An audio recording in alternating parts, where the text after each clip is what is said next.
Okay, so if you wasn't here yesterday,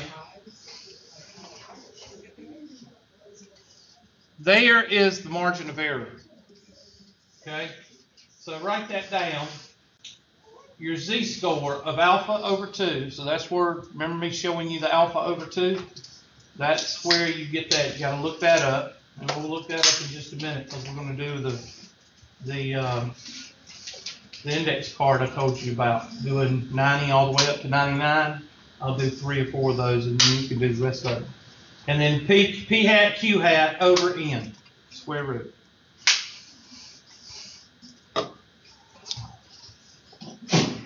So that's,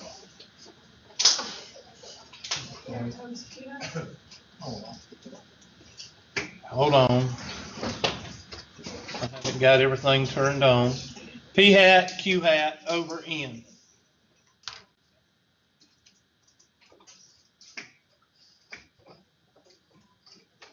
I don't know why my little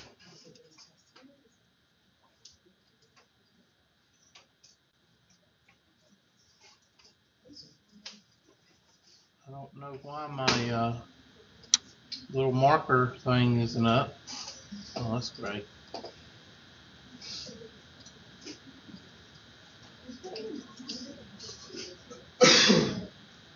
Well, maybe I can use that.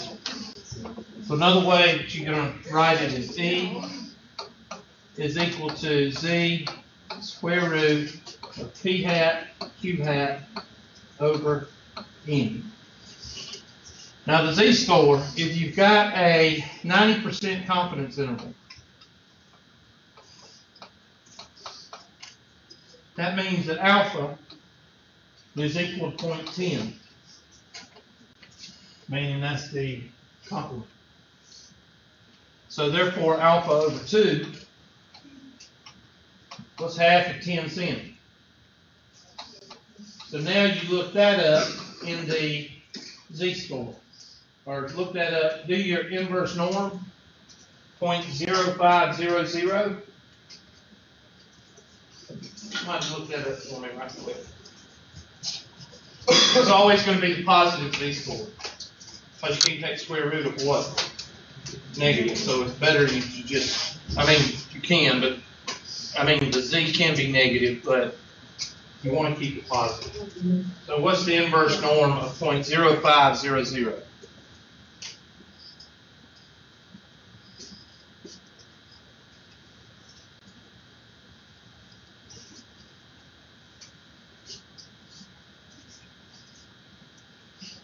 Okay, 15 minutes later. Inverse norm, second bars, inverse norm, 0.0500, enter. 1.64. So that's the z-score. 1.64 is equal to z sub 0.10 over 2. All right, that's what you're going to use for that z whenever they ask for a 90% confidence interval. So let's do 95, because 90, 91, 92, 93, 94, and 95. So we're going to do 95 now. And then I'll do 99 with you, and then you can fill in the rest, and that's what you want to put on your index card. Wait, what? Okay, 90, what comes after 90? 91, 92, and I'm going to do 95 for you. Then I'm going to do 99 for you. Okay, everybody with me? Yeah. I forgot how to use so you can use the calculators, right? Yes. Look up 0.0500 in the body. Okay. Look on the positive z-score. Look on the, doesn't matter because it's going to be the same thing. Look up 0.0500 and it should be around 1.64. Find 0.0500. It's like 5 cents. All right, 95 confidence interval, confidence level, or 95% confidence level. So alpha is equal to 0.05, and what's half of 5 cents? 2.5 cent, Hubert. So that's 0.025. Now look that up, or do an inverse norm. 0.0250. Tell me what you get.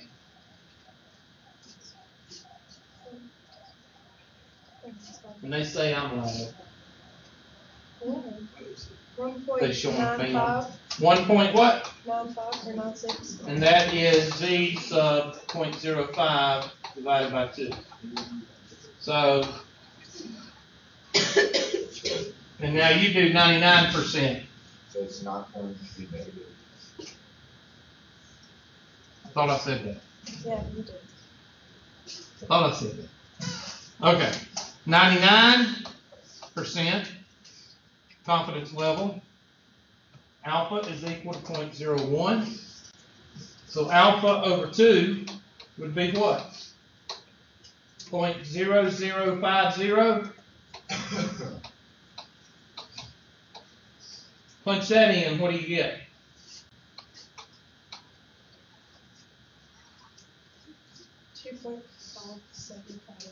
2.58. Yeah. Okay. So that's equals z sub 0.01 divided by 2. Okay? So now what you need to do is take you an index card. Of course, I'm only talking to the one person that's going to do it, but take the index card and do 90%. And you don't even have to write all this stuff. You don't even have to write this. Just put 90% is equal to 1.64. 91 is equal, 92 is equal, 95 is equal to 1.95.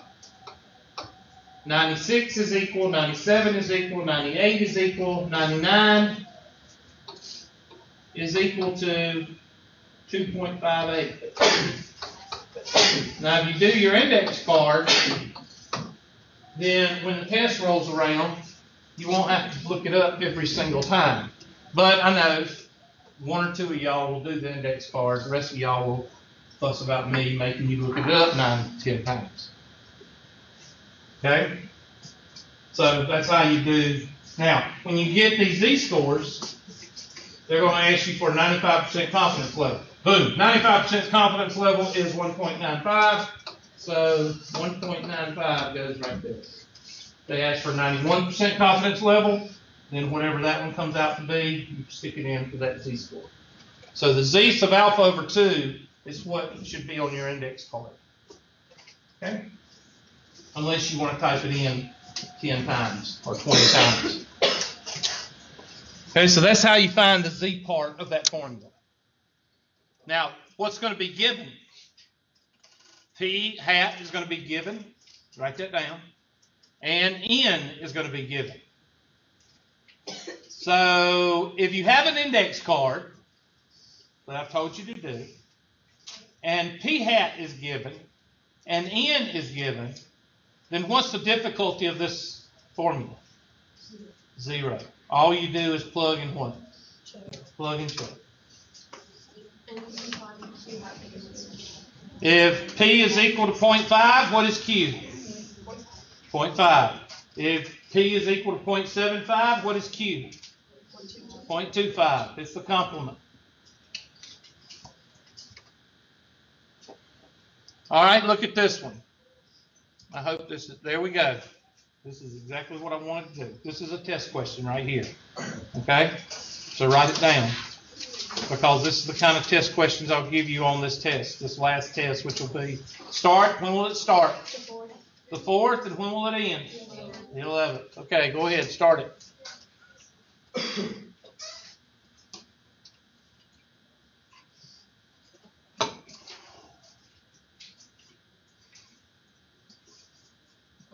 Why can't they make a toothpaste that doesn't collide with acid? So lemonade or orange juice doesn't taste like citric, like hydrochloric acid? Sulfuric acid. Yeah. More people would brush their teeth if they did.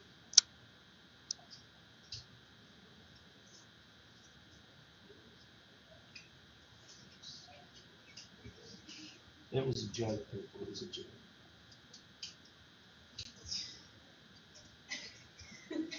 honestly, nothing tastes good after you brush your teeth. Pretty much. So just don't brush them. Just have rotten food. Yeah. Get dentures. Look like those meth heads asking for money on the side of the road. Yeah, Do you know, did y'all see the story on Facebook the other day? One of the local news, Channel 4 or whatever, said that in Greenville, busloads of those people come in. Busloads. The people on the side of the road that ask for money, they make $300 a day in Greenville. $300 a day. That's more money than I make. Me too. I think that's where one is. That's $1,500 a week. Not even counting the weekends.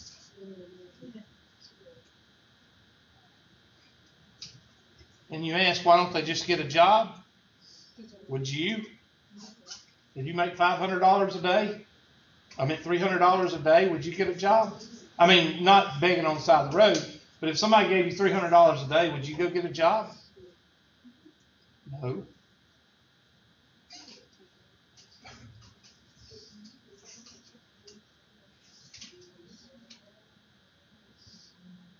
And have you ever noticed those people on the side of the road, they always have two things.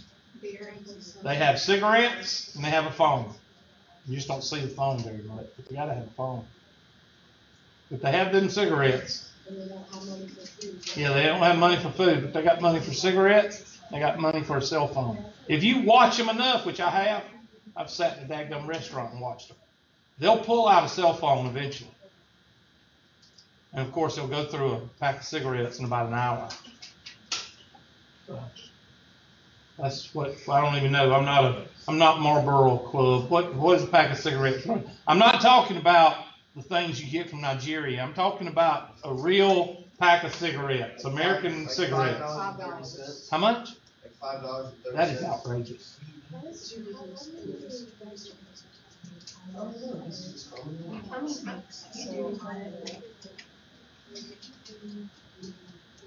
And some people eat them things.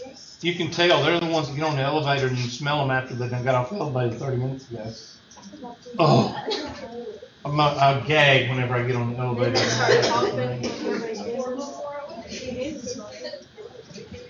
Okay. So, somebody tell me what P hat is. How do you know? Go back to your notes. Oh, wait, that would be, I did it 17. I'm stupid. 11:23 over 17. Good. 11:23. See, y'all paid attention the other day. I think that was the problem. First part of the problem is what we did the other day. 1783. And somebody give me just two digits. 0.63. Therefore, Q hat is point what? I think we even did that too, didn't we? Okay, so that's given. Don't have to do much there. We know the 90% confidence level gives us what? Z what? Equals 1.64. So we've got that. And I think N is equal to 1783. Somebody check that. N is equal to 1783. All right. Plug and chug. So that's going to be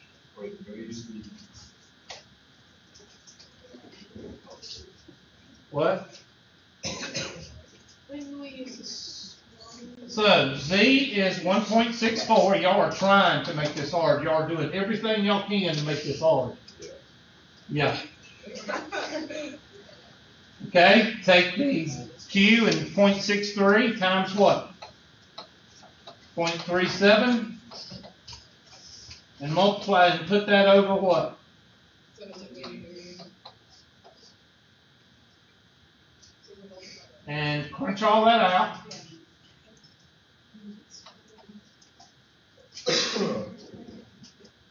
Please tell me y'all chunk in order to count the letters. Okay. Work the radical first, okay? 0.63 times 0.37 divided by 1783, and then raise that to the 1/2 power, to the 0.5 power.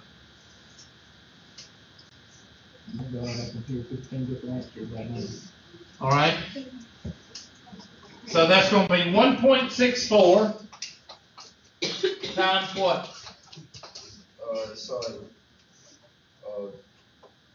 0.011. Point what? 0.011.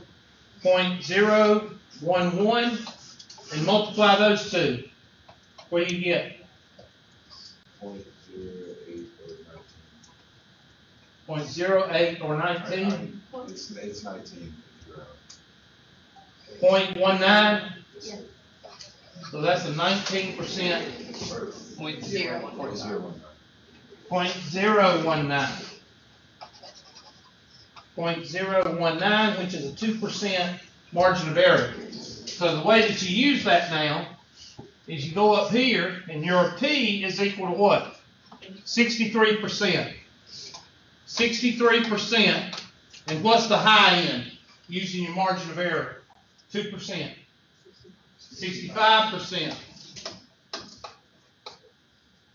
Your low side is 61 minus 2%, 63 minus 2%, which is, so what is the confidence interval? The confidence interval is from 61 to 60 what? 5%. So you're pretty confident. You've got a 90% confidence level, and the confidence interval is 61 to 65%. This is also used. Most of the time, you don't see this very much, but you see this guy. 2% margin of error. And that is what's on your surveys and your polls. I got a poll the other day from Lindsey Graham's office. Did anybody get one in their email? You have to be a registered voter, and you have to actually vote, I think. So I don't know if some of y'all got it or not. But he asked one question. Do you support the tax bill? And yes or no? And I said, yes, of course. So that was a poll. Now I'm interested. I've tried to find the email. I did find the email. I emailed the office. I said, blah, blah, blah, math teacher, I'm just curious. When you get through with this, can you tell me how to find the results? So I got an email back. But anyway, I guess I'm a geek, but I'd like to know the results because I want to see what? The margin of error. I want to see what the margin of error is. Now, if they send out 2,000, there's more than that, but I'm just using 2,000. If they send out 2,000 and 1,999 come back, then the margin of error is going to be very high or very low? Very what? Very low, because almost everybody responded. Why did I not say 2,000 come back? Because you ain't going to get 2,000 to come back. Unless you're holding a gun to somebody's head and making them, there's no way that's going to happen. Unless you're extremely, extremely, extremely lucky and you stand there and take it from them and say, fill it out and take it from them, or something like that. So that's how you do it. That's how you use margin of error. You find your P, index card, given, plug and chug, there's your 2%. 2% margin of error. Usually you're going to round it to the whole number, and then you can use that margin of error to find your confidence interval. So if they ask for the confidence interval, you're going to say, well, construction of confidence interval, I guess they're going to. You would say 61, 65, or 0.61. Sometimes you'll see the confidence interval written like this. 63 plus or minus 2%, or 0.63 plus or minus 0.02. There's two other ways to write the confidence interval. So there's 3 ways to write the confidence interval, and you can actually write it 4 ways. Another way to write this one is 0.61, 0.65, or 61%, 65%. Like that.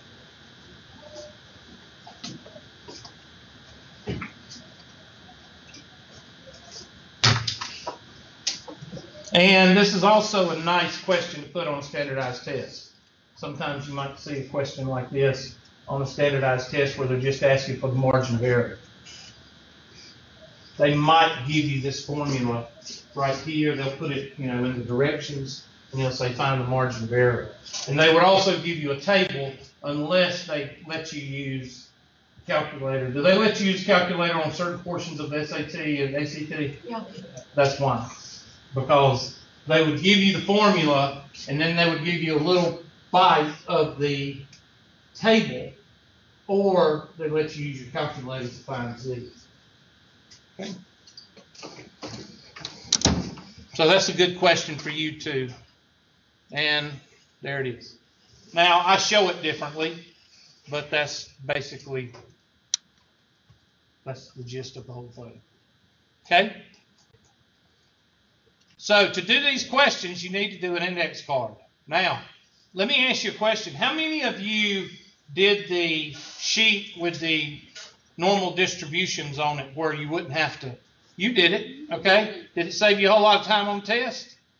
How about the rest of y'all that didn't? How did you enjoy writing all the things over and over and over? Say again? No, shut up, please. I was able to plug everything with my calculator. Was you? Yeah. Okay. Well, most of the time you can do that, but okay, just forget it. Don't do the index card. Y'all go jump in a lake for all I care. All right, there you go. Try that one. Okay, wait a minute, that's the solution. I'm sorry, I thought that was a. Okay, now this one is when you're given. This is another important one. That's the first formula. This is the second formula. There's two formulas in 9.1. Here's the second one. All right, write it down. This is when you're trying to find the population to survey. Okay, and you want a 90% confidence level or 91% confidence level. How big of a group are you going to survey? Well, that's what this tells you. All right, you want a 90% confidence level or a 95. They're going to give you p hat. They're going to give you that.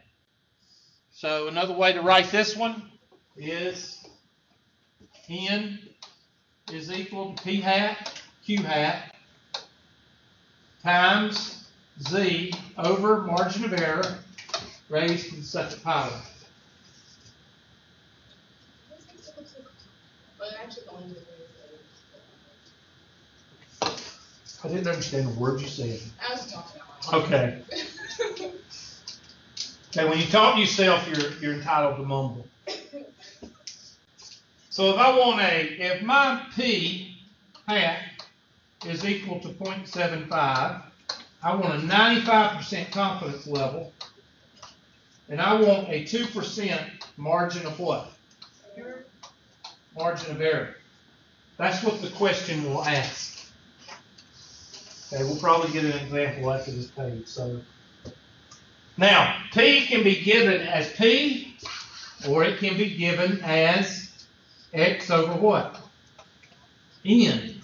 Or they can give you X is equal to blah, N is equal to blah, and then you find P hat.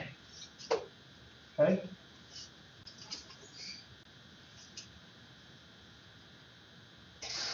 Now, 95% Z-score is 1.95, isn't it? What was it? 1.95. So there's your Z-score. And then, of course, here's your P, so therefore Q hat is equal to 0.25. And then 2% is all of the plugged and chugged. And we'll do that with I'm not going to make up a problem. We're going to do it when they give us a. So here's your 2. I like it this way because I don't like to complicate things. I don't like to do busy work. I don't like paperwork, and I don't like to complicate things. Okay? And all the books I've seen that's written is Q hat. I don't know why they started written. Evidently, we're not smart enough to realize that 1 minus P is Q, so we have to write it out now. So I don't know. Okay? So if you want to write it that way, that's fine. Knock yourself out. But most of the time, you're going to see Q hat, especially in an upper level statistics course. They're not going to write it as 1 minus P hat.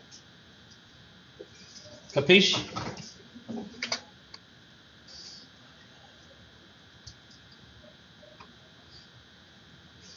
Okay. Looks like they're giving you, I'm just looking to see, they're not giving, let P is equal to 0.5, but they're not giving you a confidence level.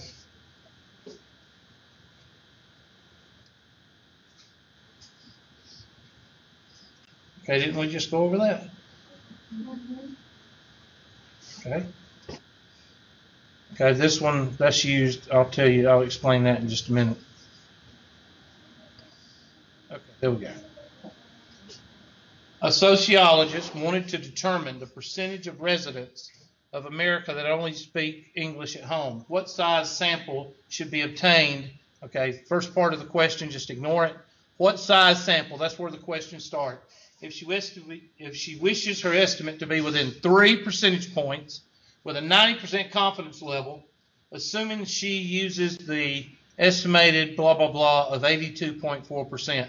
Now, what in the world do you think 82.4% is? P what? P hat. What did I tell you P hat stood for? Percentage, area, probability. Okay? So P hat is 0.824. If P hat is 0.824, what is Q hat? 2176. Good job. So P hat is equal to 0.824.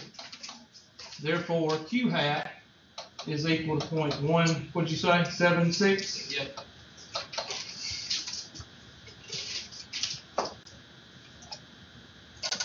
Okay, we said a while ago with our index card that 90% confidence level equals 1.64. And margin of error is 3. Plug and chug. Now instead of writing it, I'm just going to hit enter. There we go.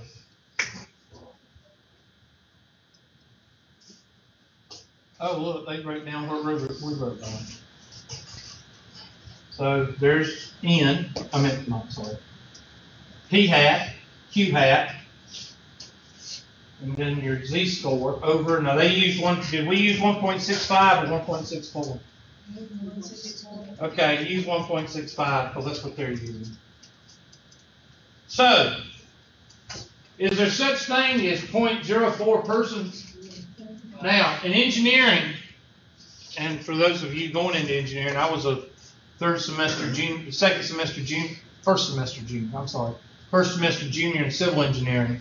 And one of the things they teach you in all engineering is you always overcompensate. You always overestimate. And in this case too. If I was a person doing this survey, I'd say 450. I would at least do 450 or 500. I wouldn't say, okay, well, 436, so I'm going to get 437 people, and that's exactly how many surveys I'm going to send out. You're one of those people who get wrote up and get fired with me.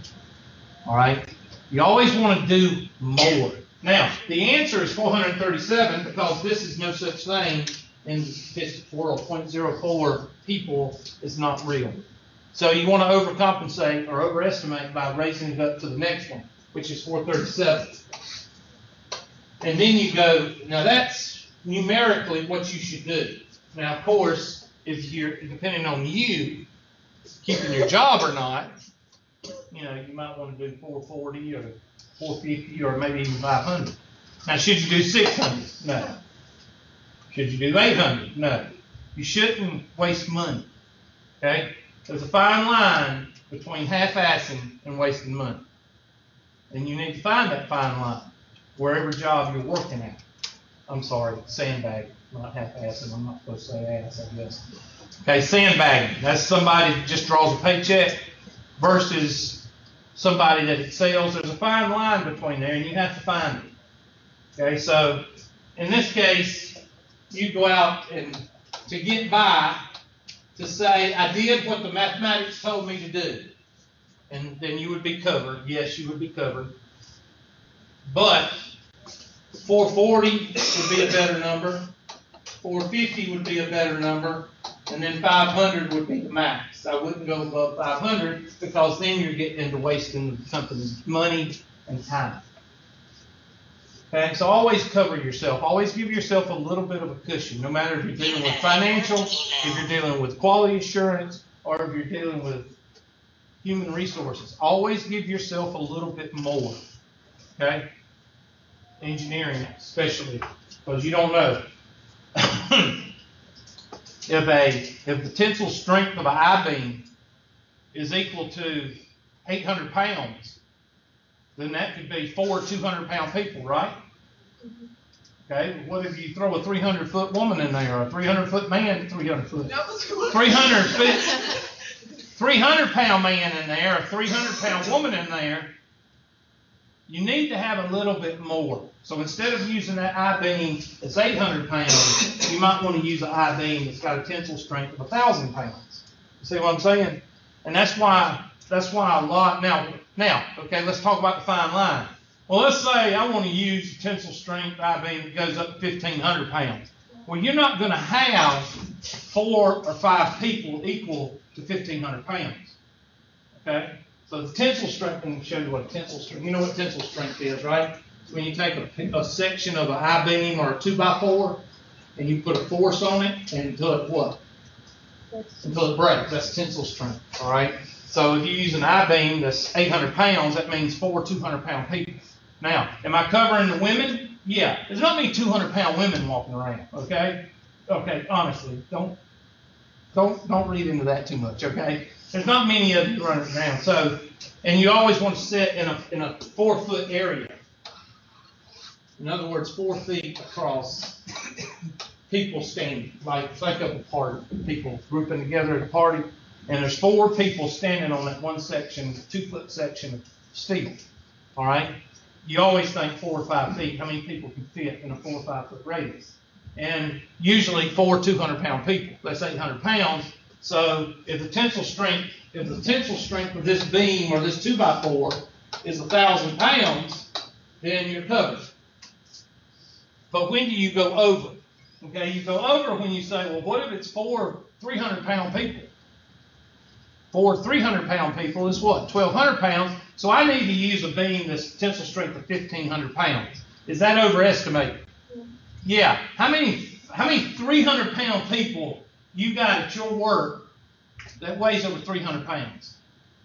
Okay? Unless you work at McDonald's or some fast food place, chances are you don't have too many 300-pound people. So what are you doing using a 1,500-pound? You're wasting what? Money. You're wasting the company's money. So there's a little example of overestimation and estimation, reality or realistic estimation, overestimation. Okay, there's being, getting by, then there's estimating and taking care of yourself, and then there's what? Just wasting money. So I always think about that. And that's not only true in statistics, it's true in anything. You always want to cover your backside. This is barely covering your backside. This is covering your backside.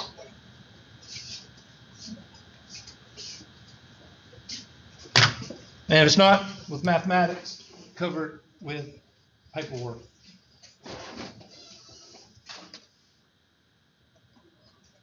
And that's that. Point estimate.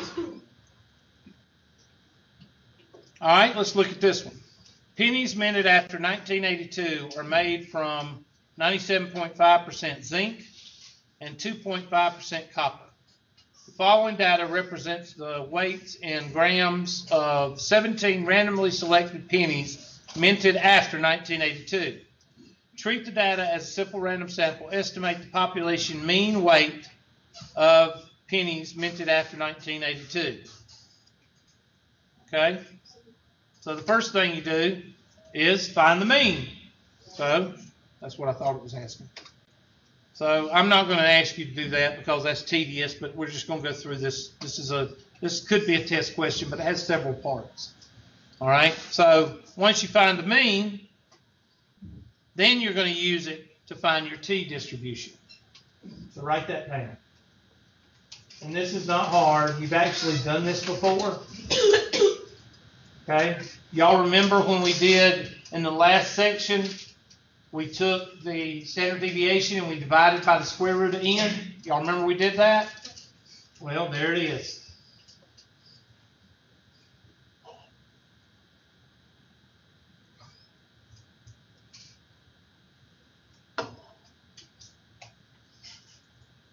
I don't get into t-distribution that much. I'm not going to test you on it. But I want you to write it in your notebook so when you see it in another, like in Math Science 301 at Clemson, you won't go, what is that? Okay? It's just another way of measuring things, kind of like the z-scores. T-distribution is alongside z-scores. It's another way of comparing things. Okay? So what is x bar? That's your mean. Now what is x bar? That is your sample what? Sample mean. So let's go through and write down these because you're going to get confused. X bar is the sample mean. Mu is your what? Which mean? Your distribution. Starts with a P. Population mean. See, y'all done forgot it. Usually that's going to be given, or they're going to make you calculate one or the other. They're not going to make you calculate both. They're going to give you one, and you're going to calculate the other, or they're going to give you both, either one. S is equal to the sample. Standard what? Deviation. And of course, N is equal to your group number. Or your size, sample size, or your population size, or whatever. Students' t-distribution, n minus 1 degrees of freedom. So in this case, when you look it up, you got to remember to look up n minus 1.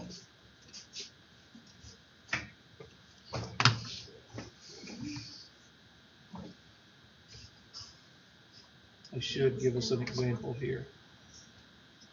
Okay, here we go. Obtain 1,000 simple random samples of size n is equal to 5 from a normal population with mu is equal to 50 and sigma is equal to 10. Determine the sample mean and sample deviation for each of the examples, for each of the samples.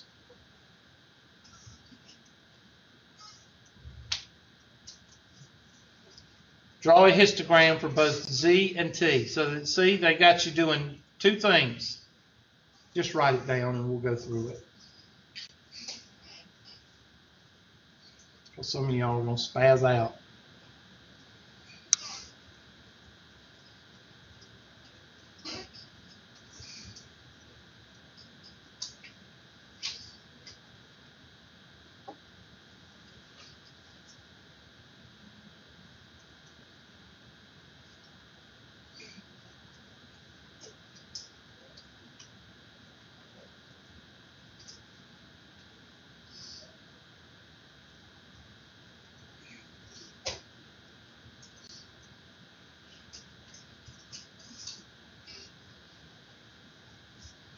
That Z formula is what we went over in the last section, chapter what, 8, 9, 8, chapter 8, remember?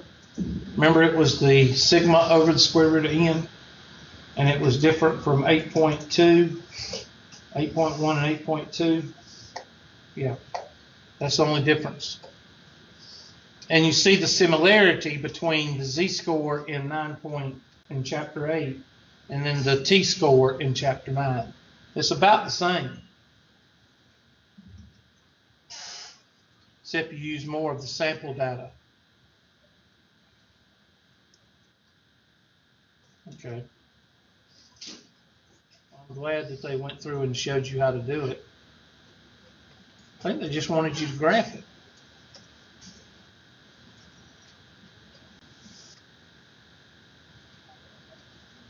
Oh, they're still on the pennies. Are they still on the pennies? Hold on a second.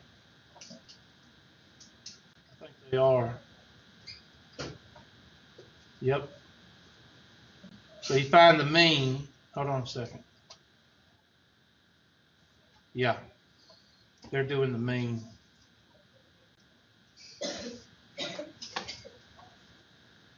I love how they just skip over the work and there's, okay, that's fine.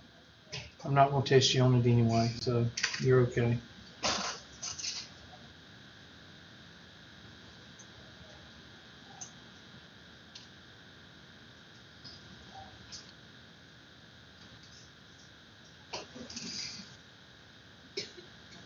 What are you going to see on, let's see it. That's all of 9.2 because they're not going to get into anything else. We'll go into 9.3. So what are you going to see on the test? You're going to see pretty much 9.1 and the first part of 9.2. Okay? The first part of 9.2, I think, is where I showed you, let's see, where is it? No, that's it, 9.1. Just 9.2. Yeah, So 9.1. we don't do 9.2. You don't have to do 9.2. So I'll take off anything past 9.2 or 9.1. Okay? Any questions? Well, I hate to say it's been a pleasure, but it has been a pleasure. Thank you. Okay? Y'all need to be here what day? Monday. Tuesday. Monday at what? Or Tuesday? Which one is it? We wrote it down. Tuesday at 8 o'clock. Right? And just be here for the in-class final. All right, y'all get out of here and have a good day.